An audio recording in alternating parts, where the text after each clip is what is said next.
Hey everyone! Okay, so we're going to start part two of intimate partner violence. And I mentioned last time about the difference between the terminology domestic violence and intimate partner violence. And so, one of the things that I want to explain to you is for me, domestic violence is kind of this huge umbrella term.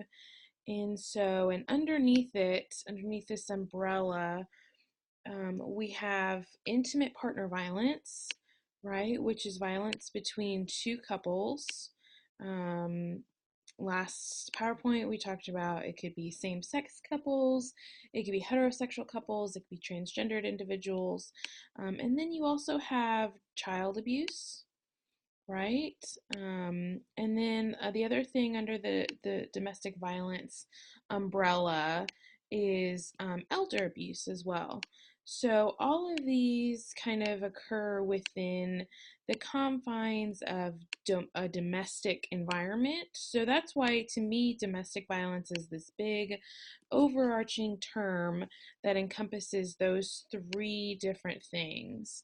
So, intimate partner violence, more specifically, is what we're going to be talking about in this class as well. We will definitely touch on some of the other ones, but intimate partner violence is going to be the primary focus. So, that to me is kind of the difference between domestic violence and intimate partner violence. Is intimate partner violence is a form of domestic violence under that umbrella kind of terminology. So I hope that helps kind of clarify. Again, that's how I view it, and a lot of other scholars kind of view it. And so this is more specifically, again, intimate partner violence, IPV, between two couples.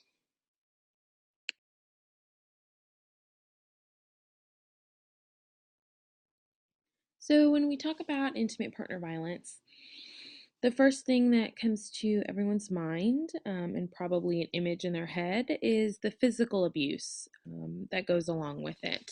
So the hitting, the slapping, punching, the bruises, the black eyes, the broken bones, things like that. I'm not sure why this PowerPoint was cut off when I uploaded it into VoiceThread, but it was. It also includes things like throwing things at you, destroying your possessions, and then also strangulation is another form of physical abuse. And so we're going to talk about strangulation more specifically as well.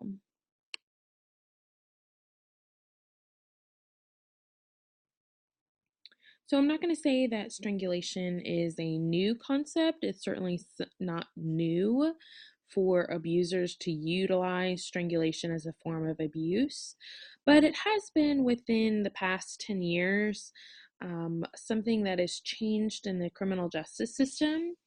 So, strangulation, if you think about it, it consists of knowingly, intentionally, or recklessly impeding the normal breathing or circulation by applying pressure to the person's throat or neck. And so essentially that process, I mean, you're attempting to cut off their oxygen and their blood to their brain, which in turn can kill someone. So strangulation within the past 10 years has really been, advocates have really advocated for stronger and harsher punishments. So now it is a felony offense if you are charged with family violence strangulation. One of the things that I did when I worked at a police department was help to educate the police officers about how to look for signs of strangulation in a case. And so obviously it's things like redness around the neck. You won't have bruises right away when the police officers go on scene. So certainly redness, if they come back, 2 or 3 days later and they have bruising, specifically you could see finger marks around their neck. Oftentimes their ears turn red and they have a raspy voice. They might also have bloodshot eyes. So these are all things that I talk with police officers about looking for when they're trying to build their case for strangulation. And these are all very important pieces of evidence that need to be documented in order to convict a strangulation case.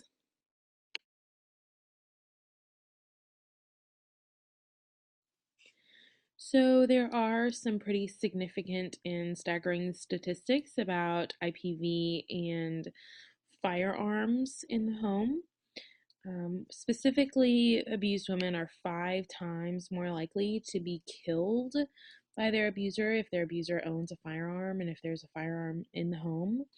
So there's some pretty strict regulations about individuals who have been convicted of domestic violence, family violence charges, then they are not technically allowed to possess a firearm.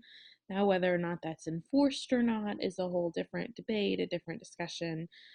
So this slide is just to show you a little bit of statistics about the volatile nature of having firearms in a home, particularly with intimate partner violence.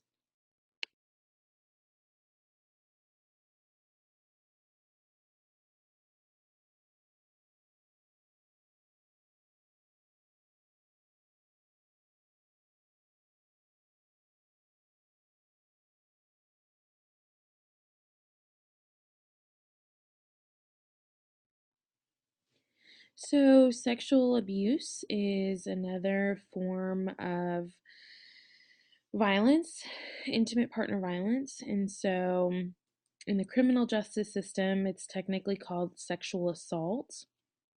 In the state of Texas, criminally, there is no such thing as rape. So, you can't charge someone with quote unquote rape, you charge them with sexual assault. But I believe that it does vary based on whatever state that you live in. So, sexual abuse not only includes forced or pressured sex, but all different kinds of sexual acts.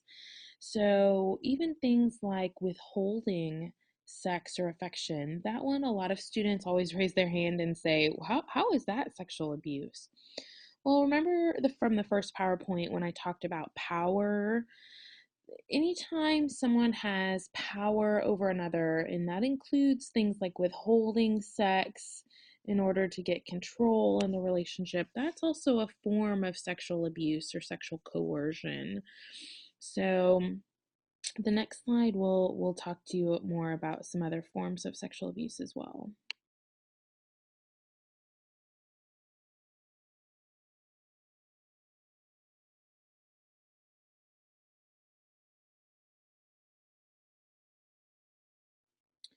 So then we also have emotional abuse, and I apologize, I'm not quite sure why VoiceThread cut off the PowerPoint, but um, this form of abuse is largely um, unrecognized in the public's eye. It's not something that is criminally enforceable. I mean, you can't charge someone for calling you bad names and calling you things. Um, so it makes it hard legally to do anything for emotional abuse. But this is actually probably the most common form of abuse that intimate partner violence survivors experience. The women that I have worked with have indicated that the calling you names and criticizing is something that happens day in and day out. You're a terrible mother. You look ugly. You're a terrible cook. I don't like the way that you dress. You're stupid. You're fat. You're ugly. These are the things that they're hearing day in and day out. Other forms of emotional abuse include isolating you from your friends and your family. And so we will talk about some forms of isolation um, here in just a little bit and kind of what that looks like. But other things include abusing animals. So a lot of times abusers, there's a very high correlation between abusing animals and intimate partner violence. Oftentimes, they will abuse the animals and then turn to the survivor and say, "That's going to be you next," or something along those lines. It's something that's very traumatizing for the survivors for a lot of reasons. So, other things that is on the PowerPoint that you can't see because of VoiceThread is telling you that you can't cook, telling you that housework or meals are not done to his or her liking. I have a couple of stories about those, so this comment might be a little longer, but it's kind of powerful to hear. So I was working with one survivor when I worked at a domestic violence agency, and I was the transitional housing coordinator. So I would go to their houses, their apartments, really, to make sure that they had everything that they needed in the apartment. This is after they had already left their abuser, and so they're in transitional housing trying to move forward. And I would usually try to schedule these visits so that it wasn't during lunchtime or dinner time, so that they didn't feel like they had to cook for me. Well, this one woman, she was Hispanic, and I went there probably about 3 o'clock or so, and I show up, and she has this entire meal prepared for us. And so it was one of those situations where I certainly could not turn down the food because it was very clear that she had made it for me for coming. And so it was very good. I had some and I moved forward. I went on with my day. Everything was great. Well, the next day, the Spanish speaking counselor came up to me after meeting with this same client and said, "What happened yesterday at that home visit?" And I said, "Oh my gosh, I don't know. I don't know what you're talking about. I feel like it went fine." And she said, "Well, you had some of her food, right?" And I said, "Yes."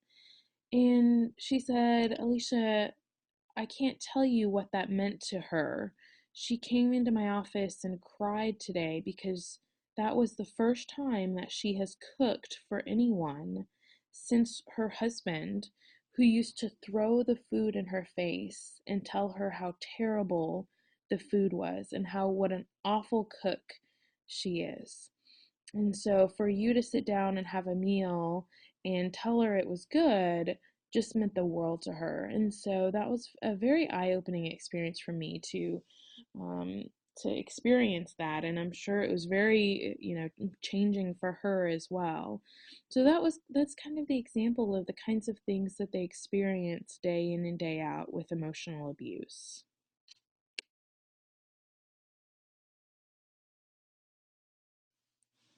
So here are some more examples of different forms of emotional abuse. I have so many different stories from women who were either in support group who talked to me about some of these things, or who I did individual counseling with who talked to me about some of these things.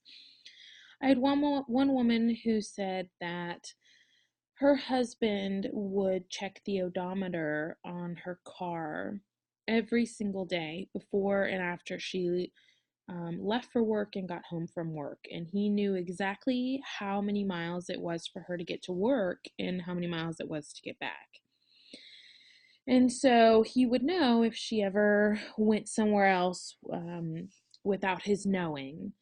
And so one day she said that this was such an eye-opening experience for her. She said she was stuck in traffic on her way home from work, and she knew that if she didn't get home soon, her husband would be mad that she didn't have dinner on the table in time. And so she had to decide between taking an alternate route to get home where her mileage would be off, or stay stuck in traffic and have dinner late.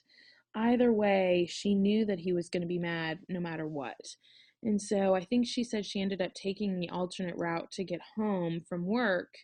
And she just said she hoped and prayed that he wouldn't check her odometer that day.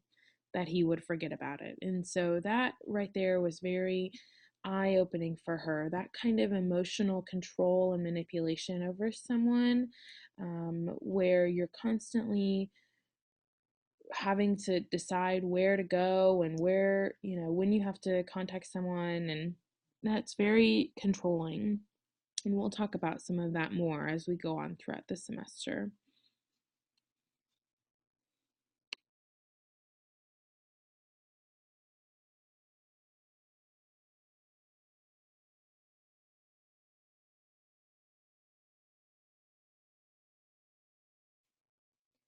So, the previous slide talked about some of the physical health impacts of intimate partner violence on the survivors. And this slide talks about the mental health impact. And many survivors experience depression. A lot of them have some form of PTSD, where anytime someone raises their voice with them, they have flashbacks. A lot of them turn to either alcohol or drugs as a coping mechanism to cope with their abuse that they're experiencing, or to cope with the PTSD that they're experiencing. So there are some pretty significant physical and mental health impacts on the survivors.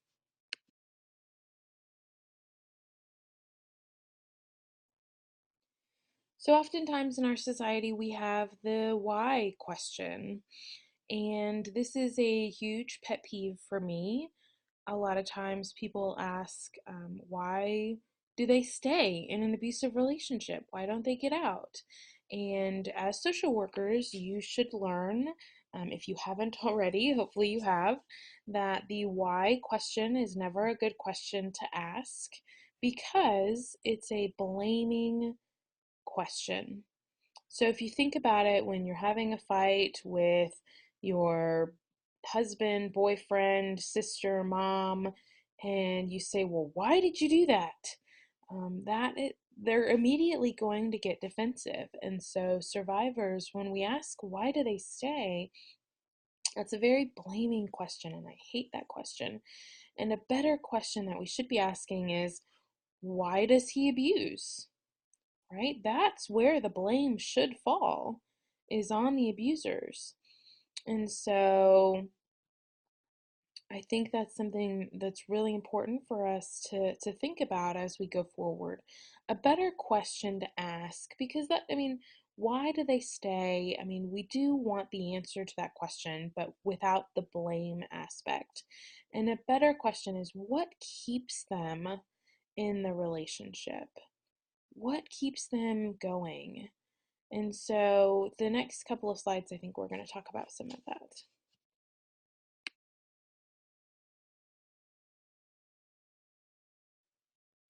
So one of the number one things that keeps a person in an abusive relationship, first and foremost, is fear. Just because they break up with the person or leave does not mean that they are safe. Women are significantly more likely to be killed when they are leaving an abusive relationship than any other time. And so it's a very, very dangerous time for women, is when they're leaving. So that fear is very, very prevalent and very, very real for a person. They also might not have any resources to be able to leave. I mean, how many of you could pack up today and go move somewhere else? It's very difficult to do, and it requires oftentimes a lot of money to be able to do it. And so a lot of times they might also stay for the children, right, in order to keep the children in a stable environment. Love. So we'll talk about this a little bit more when we talk about the cycle of violence. But they're in love with the person. When they started the relationship, they didn't go on a first date and they hit them right then and there on the first date. It's something that happened over a period of time. And the relationship started out amazing. It started out great, and they fell in love with the person. And so they have an emotional attachment with them as well. So read through this list and really think about some of these things as well, because there's definitely a lot of reasons that keep a person in an abusive relationship.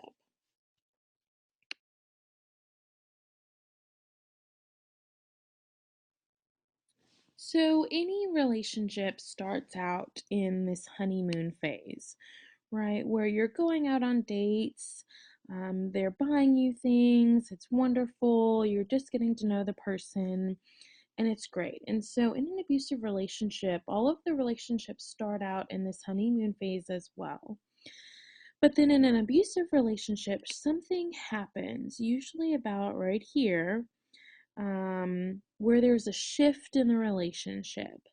And from my research, it has been found to be usually moving in together or getting pregnant, getting engaged, getting married. Some kind of big life event happens at some point, right around here. And then they go into this tension building phase where the survivors that I have worked with describe this as being the phase where they're walking on eggshells. They feel like anything that they do is going to set them off. They feel like they are kind of, living in a glass cage where anytime something could break and everything could shatter. Well, so then eventually something does happen, right? There is a fight, there is some kind of explosion. Usually in abusive relationships, the fight or the explosion consists of something minimal at first. So the fight might start out with a yelling match, right? He might say, "You're so stupid. I can't believe you did that. That was such a dumb thing to do. You're a terrible person."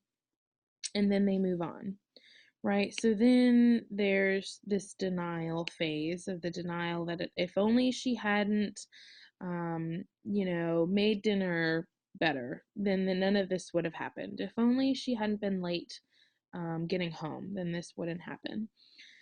So then the cycle continues, right? And so then it goes back into this honeymoon phase. And this is where the abuser usually apologizes for what has happened. I'm so sorry. I'll never do it again. I'll never raise my voice to you like that again. That's not how I want to live. Let's be better. Let's move forward. Let's move on from this. He might bring her flowers. He might cook for her. He might bring her little gifts, all of that. And then they stay in the honeymoon phase. This honeymoon phase could last 2 years or it could last 2 hours, right? So it really just depends on the couple. And so then something again happens where then they shift to the tension building phase again. And then something else happens, right? And another fight happens. So this image over here is to show you that each time they go through this cycle, the honeymoon phase gets shorter and shorter. And not only does the honeymoon phase get shorter and shorter, the explosion or the fights get more intense and more intense each time. So the first time he raised his voice to her. The next time he maybe just shoved her against the wall to get out of the way. And then the next time around the cycle, then he pushes her out of the way even harder towards the stairs. Then the next time around the cycle, he might slap her, right? So then the next time they go around the cycle, he pushes her down the stairs. And then the next time they go around the cycle, he pushes her against the wall and chokes her. So again, this is the cycle of violence, because the honeymoon phase usually gets shorter and shorter each time, and the explosion or the fight gets more and more intense because they realize that they can get away with more and more each time, slowly and slowly over time. So when I talk about the cycle of violence, this is what I'm talking about with the cycle of violence.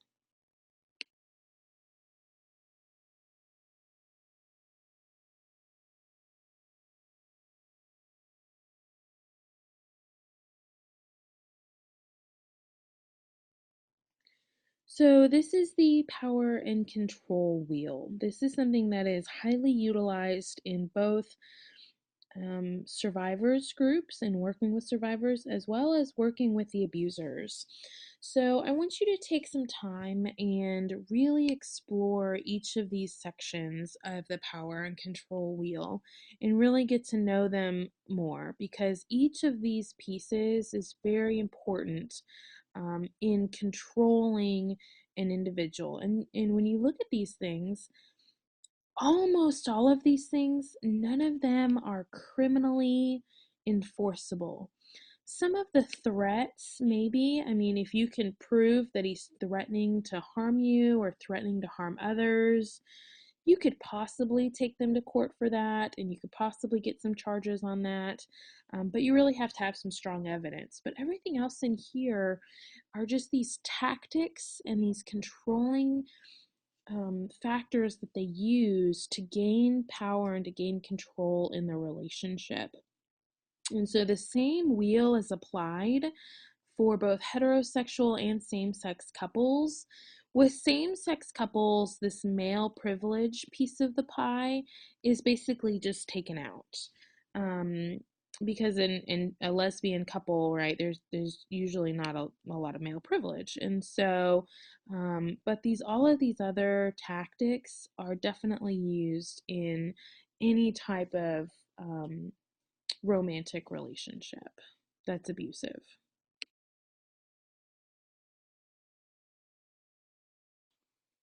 So this is another huge pet peeve of mine. A lot of times people will say, "Oh, he just has an anger problem. He has anger issues." Well, and my argument for that is every single time he's angry at his friend or his boss or his coworker, does he go and hit them? And 98% of the time, the answer is no. Yes, there are individuals who do have anger management issues, right? And who will go off on the grocery store clerk or anyone else. But most of the time, abusers are choosing to consciously be abusive towards their intimate partner and not towards their boss or their friend that they're mad with, right? Same with drugs and alcohol. Oh, he just gets very belligerent when he's drunk and he hits me when he's drunk. Yes, there are people who are very belligerent when they're drunk, right? But most of the time, abusers, when they go out and get drunk with their buddies, do they fight and hit their buddies like this? No, they don't. And so this is where we recognize that it is a conscious choice that they are making to hit their partner and not hit their friend or their boss when they are angry or drunk. This is a huge part of really understanding abusive actions. And when you talk to survivors about it being a conscious choice that they are making, that can be really hard for them to hear sometimes. But it's very important for us to recognize that.